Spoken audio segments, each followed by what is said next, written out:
20 વર્ષ દરમિયાન મારા જીવનમાં મારી સાથે રહેલા કેટલાય લોકોને જે આજ સુધી ખબર નહીં હોય કે હું જીવનની કઈ લડાઈ લડતી હતી.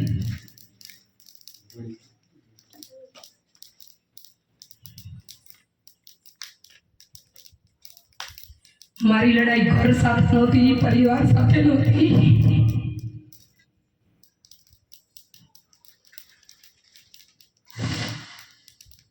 સંસાર સાથે નહોતી, જગતના કોઈ વ્યક્તિ સાથે નહોતી.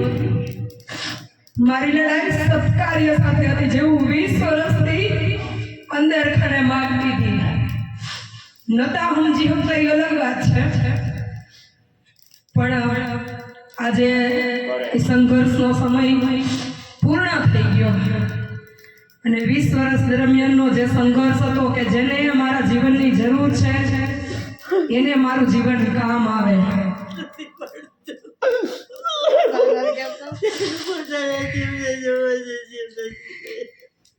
એટલે અત્યારે મને આંસુ મારા જીવનનો સંઘર્ષ પૂરો થયો એના નથી આવતા, પણ મારી સાથે કેટલાય જીવો હજી લડે છે ને એનું છે કે ઈશ્વર એના જીવનનો સંઘર્ષ બહુ જલ્દી પૂરી.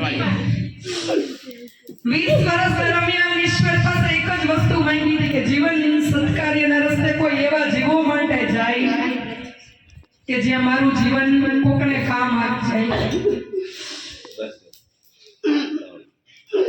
માંગ્યું તો ઈશ્વર પાસે સત્કાર્ય, પણ ઈશ્વરે વગર માંગ્યું ઘણું બધું લીધું. જેની સપને અંદાજ નહોતો મને કે આટલા ટૂંક સમયમાં અમરધામ આશ્રમનું નિર્માણ થશે. આટલા બધા દાતાશ્રીઓ રાત દિવસ અન્ન મન ધનથી મને સેવા આપશે. આટલા બધા સ્વયંસેવકો રાત દિવસ પોતાના લોહી પાણી એક કરી અને આ સેવા યજ્ઞમાં સત્કાર્યમાં પોતાના જીવનનો કિંમતી સમય આપશે. એટલે જેવો 20 વર્ષનો મારો સંઘર્ષ પૂરો થયો છે ને, એવી ખરા હૃદયથી અમરમાન અને દેવીદાસ બાપુને એટલી જ પ્રાર્થના કે આ આંગણે જે જીવ સંઘર્ષ અને પીડા લઈને આવે છે એ જલ્દી એમાંથી મુક્ત થાય અને જલ્દી એના જીવનના સંઘર્ષો પૂરા થાય, એ પણ એના ઘર પરિવાર સાથે ફરી પાછા જીવતા થાય. અને ઘર પરિવાર ન હોય તો મા અમરના આંગણે એનું જે કંઈ પણ જીવન છે એ સુખ શાંતિ અને સમૃદ્ધિથી એ જીવે.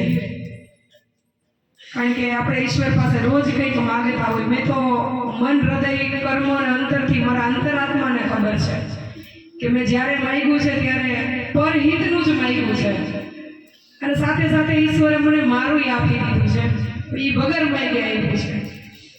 એટલે બસ આજના દિને એ જ પ્રાર્થના કે આ ભૂમિ ઉપર જે જીવો આવે એના જીવનના દરેક સંઘર્ષો, એના જીવનની દરેક પીડાઓ, જે કંઈ પણ કોઈ પણ એના મનમાં એના મનોરથ લઈને આવે એવા દરેક જીવોને મા અમર દેવીદાસ બાપુ એ તન મન ધનની પીડામાંથી મુક્ત કરી અને એને સારું સ્વસ્થ નિરોગી દીર્ઘાયુ આપે અને એના દરેક મનોરથો છે અહીંયા સિદ્ધ થાય.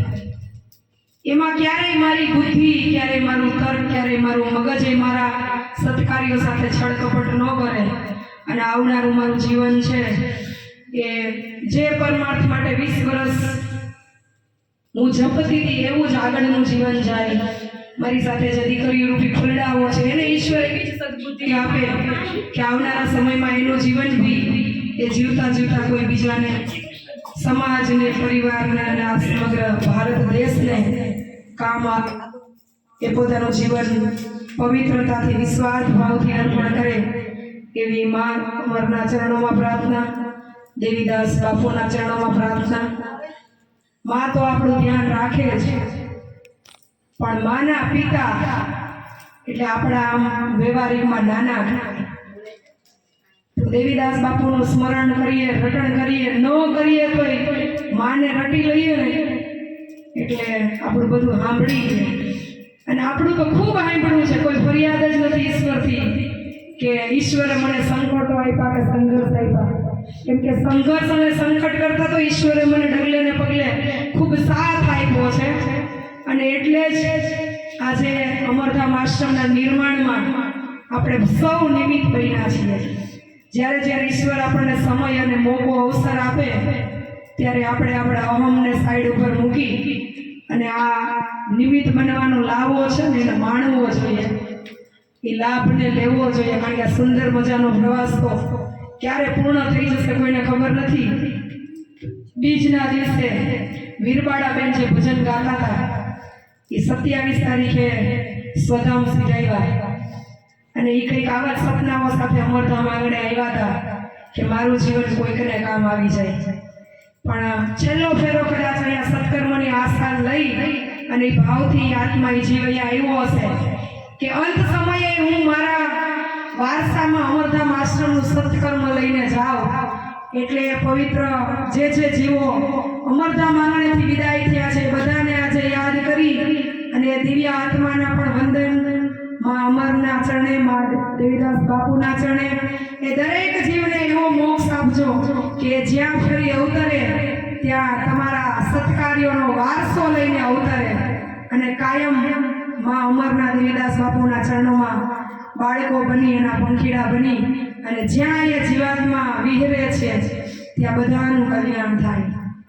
સમગ્ર ભારત દેશનું કલ્યાણ થાય, સમગ્ર વિશ્વનું કલ્યાણ થાય, સમગ્ર પ્રકૃતિનું કલ્યાણ થાય, સમગ્ર જીવોનું કલ્યાણ થાય. બસ આજે આ 20 વર્ષના જે કંઈ પણ ઈશ્વરે સંઘર્ષ આપ્યો, જે કંઈ પણ મને સત્કર્મ આપ્યું, સાચા હૃદય અને સાચા નિસ્વાર્થ ભાવથી મેં જો સેવા કરી હોય તો આ પ્રાર્થના અંતઃકરણથી ભગવાનને અર્પણ. ભગવાન દરેક જીવોનું દુઃખ સાંભળે અને